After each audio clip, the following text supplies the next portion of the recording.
Olá, meus queridos amigos, que prazer estar aqui. Nós estamos estudando e meditando nos salmos de peregrinação. Eles têm vários nomes no Antigo Testamento e no livro de Salmos: Cântico dos Degraus, Salmos de Romagem, vários nomes. E diz respeito àquilo que os peregrinos que iam em direção a Jerusalém cantavam quando iam ao templo do Senhor, que é Yahvé, em hebraico. E cantavam juntos, iam em grupos e iam cantando. Hoje é o Salmo 127.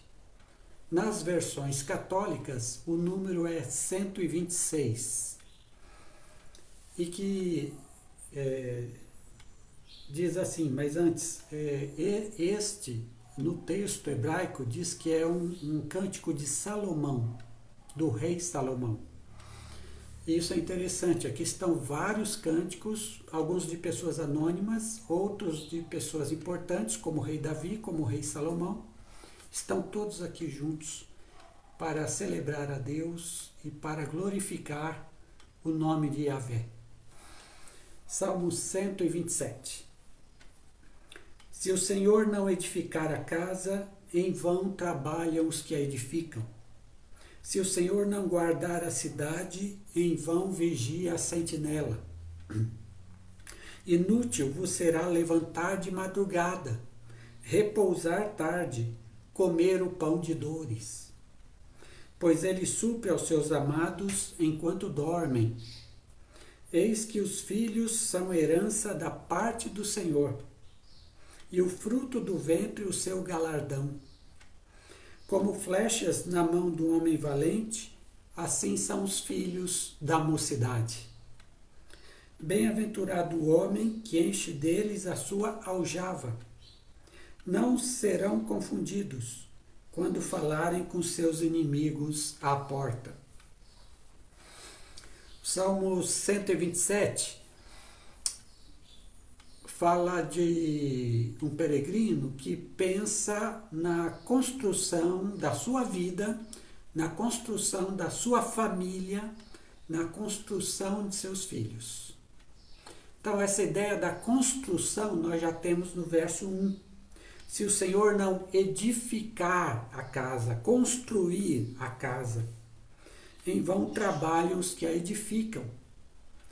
Se o Senhor não guardar a cidade, em vão vigia a sentinela.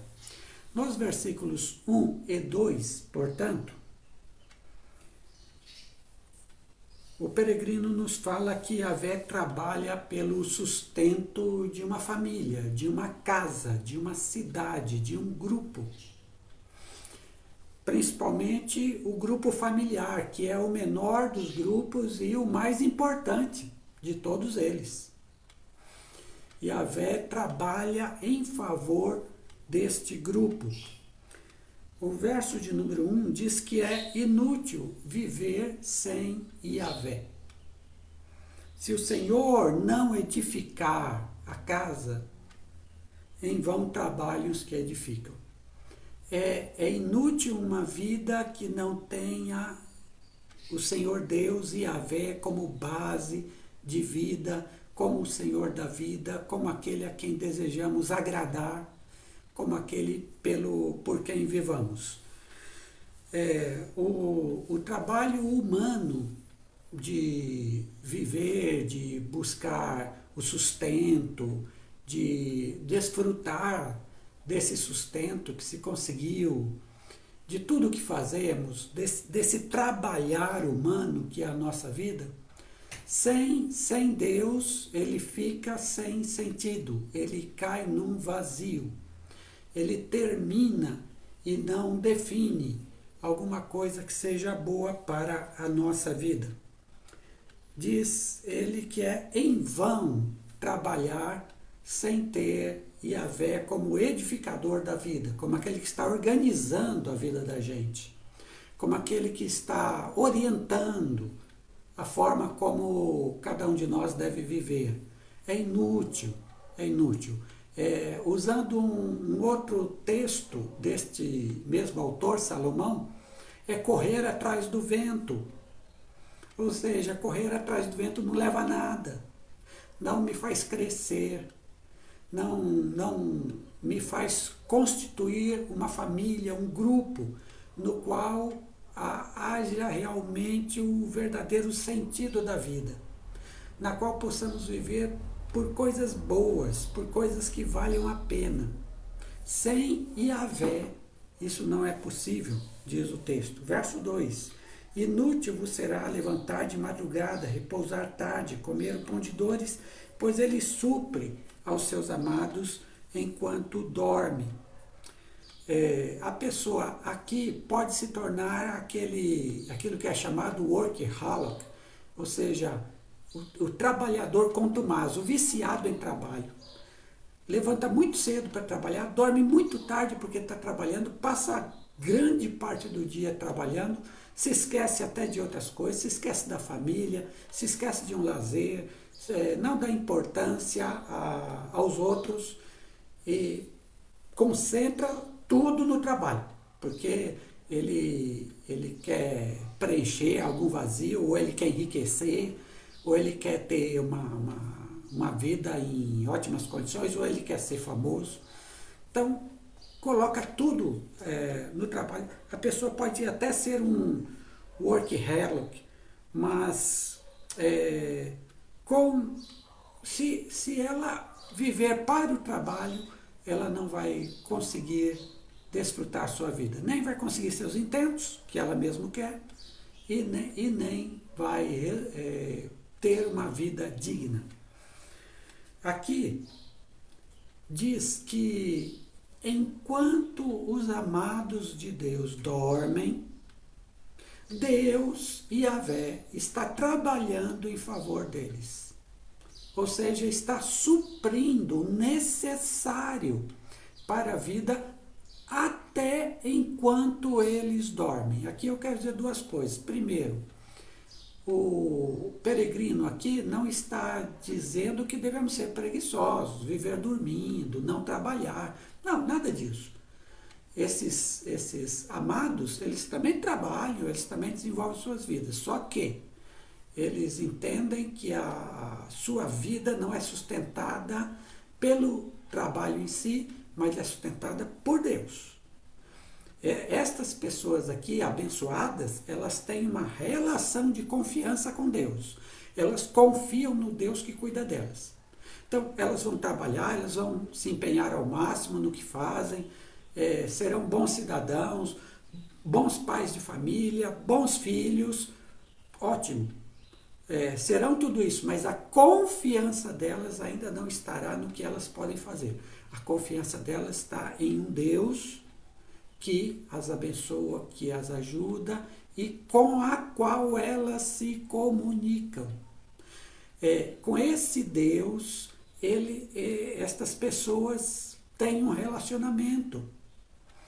E isso é importante. A segunda questão aqui é que estas pessoas são chamadas de amados, porque eles suprem aos seus amados.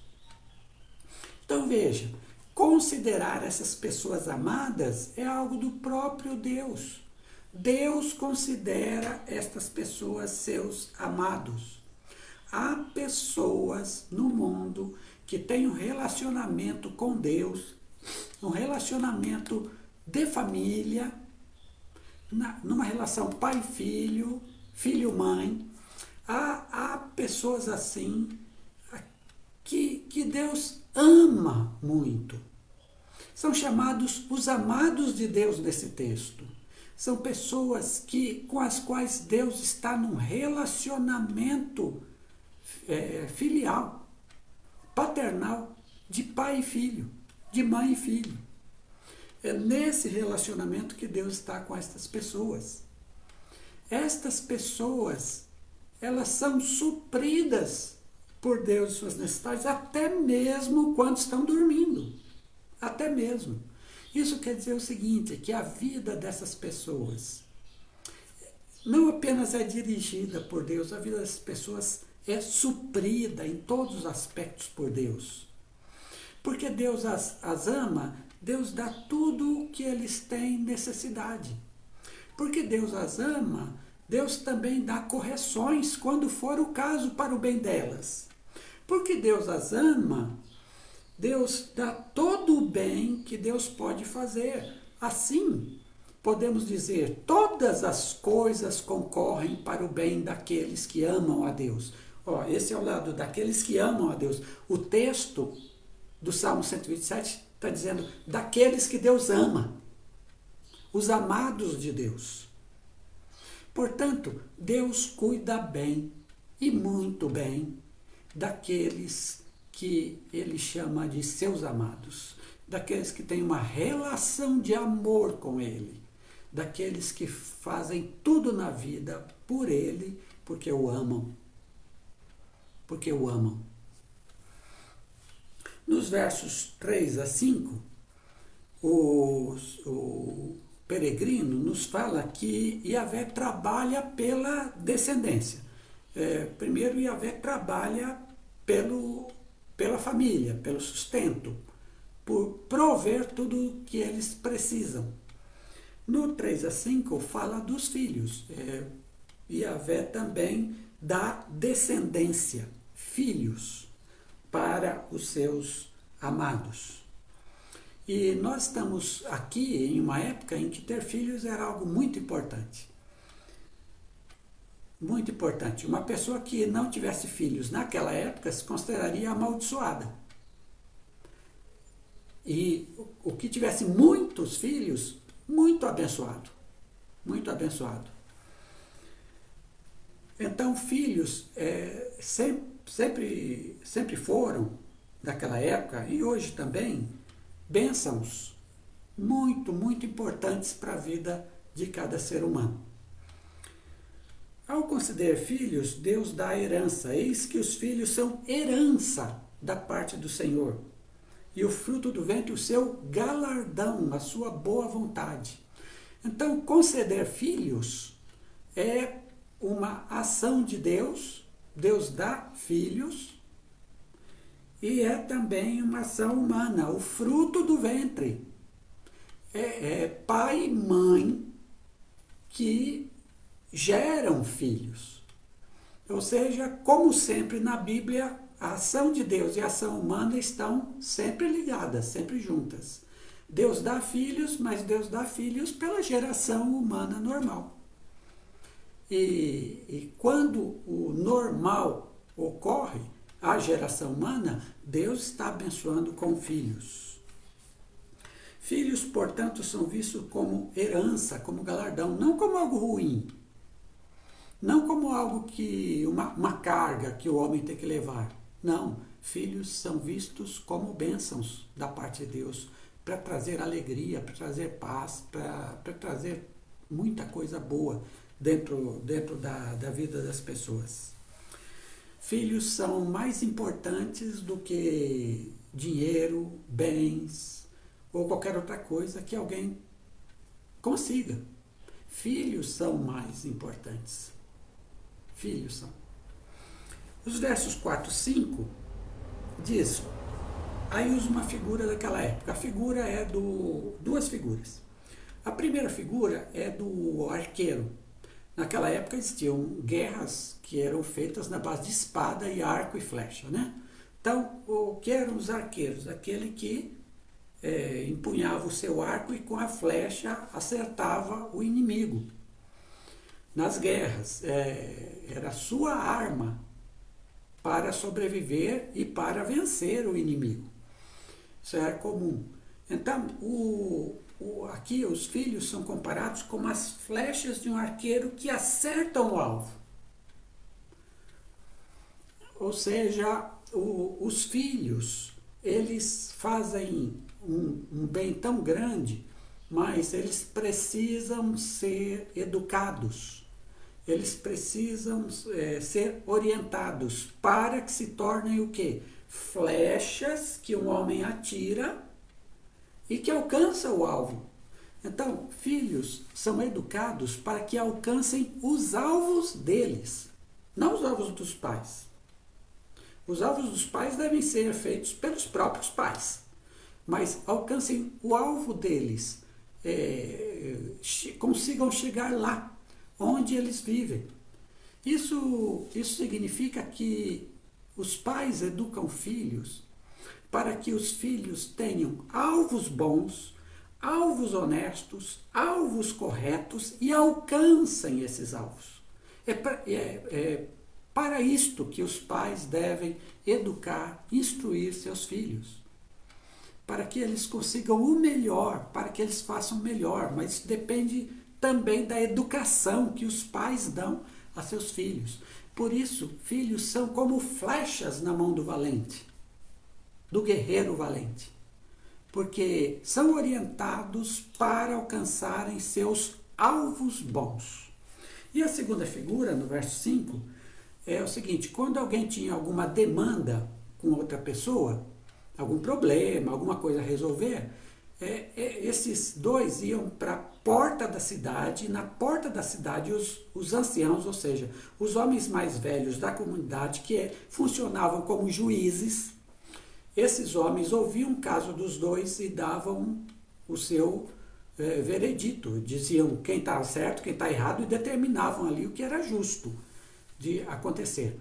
Um homem com muitos filhos, quando ele ia à porta da cidade, ele era muito mais respeitado por conta de sua família, do cuidado que ele tinha pela sua família. Por isso, bem-aventurado o homem que enche deles a sua aljava. A aljava era aquela sacola onde se colocavam as flechas, né? Não serão confundidos quando falarem com seus inimigos à porta da cidade. Então, quando alguém tinha uma pendência contra outro, era o seu inimigo, então era ali na porta que se resolviam as coisas, através de um julgamento feito pelos anciãos. Assim também aqui, os filhos abençoam qualquer pessoa em sua vida. O que isso significa? Significa que os filhos fazem bem a seus pais. Não são apenas os pais que fazem bem a seus filhos, os filhos também, como filhos, eles fazem bem a seus pais. Por isso que filhos devem ser amados, por isso que filhos devem ser cuidados, por isso que filhos devem ser educados. Porque os pais, ao fazer isso, fazem bem a seus filhos, e a existência dos filhos faz bem a seus pais. Quando o Senhor dá uma descendência com filhos, significa que os pais, de alguma forma, mesmo quando morrem, continuam nos seus filhos. De alguma forma, continuam nos seus filhos. Claro, eles têm a vida própria deles, mas continuam nos filhos. A marca dos pais continua nos filhos. Portanto, ame seus filhos, eduque-os para as coisas boas, para os valores bons, e seja uma bênção. Ora, o que é que esse salmo nos ensina sobre Yahvé? Aqui, dois ensinos finais para todos nós. Primeiro ensino. Jesus disse certa vez assim: meu pai trabalha até agora, e eu trabalho também. Isso ele disse após ter curado um homem. Meu pai trabalha até agora. Olha o que diz. Que o Senhor supre aos seus amados enquanto dormem.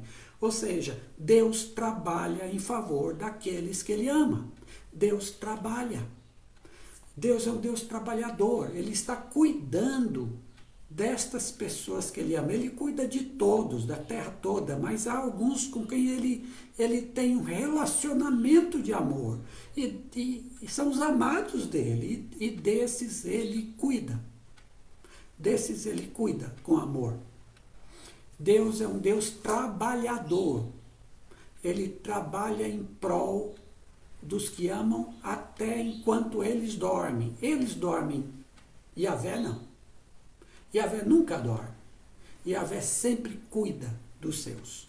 Portanto, se você ama a Deus, sua vida é cuidada por Deus. Deus lhe conhece, Deus sabe do seu amor, que você tem por Ele e Deus cuida de você. Outra coisa, Jesus diz em Mateus capítulo 6, versículo 26 assim: olhai para as aves do céu, que não semeiam, nem ceifam, nem ajuntam em celeiros, e vosso Pai Celestial as alimenta. Não valeis vós muito mais do que elas? Ora, se o Pai Celestial alimenta todas as aves, quanto mais a vós. Os seres humanos são muito mais amados por Deus do que as aves ou os animais. Deus ama estes também, cuida deles. Mas os seres humanos muito mais, porque foram feitos à imagem de Deus. Portanto, Deus cuida, Deus provê o necessário para todos nós. Para nós que amamos a Ele, Deus provê o necessário. Às vezes você pode estar desempregado nessa pandemia, nesse tempo ruim que nós estamos passando, mas saiba que Deus está cuidando de você, Deus está provendo o necessário. Mesmo que você esteja no trabalho informal, mesmo que você esteja fazendo bico, Deus está cuidando de você. Deus está trabalhando em seu favor. Sua vida inteira, Deus está trabalhando em seu favor. Ele nunca dorme. Ele sempre trabalha para te abençoar, para te ajudar, até o dia em que você esteja com Ele. É Deus quem trabalha em favor de seus amados. E os seus amados não precisam ter ansiedade sobre a vida. O que vai acontecer comigo? Sem ansiedade. Confiança em Deus. Confiança em Deus. Porque Ele trabalha em favor daqueles que o amam. Deus nos abençoe.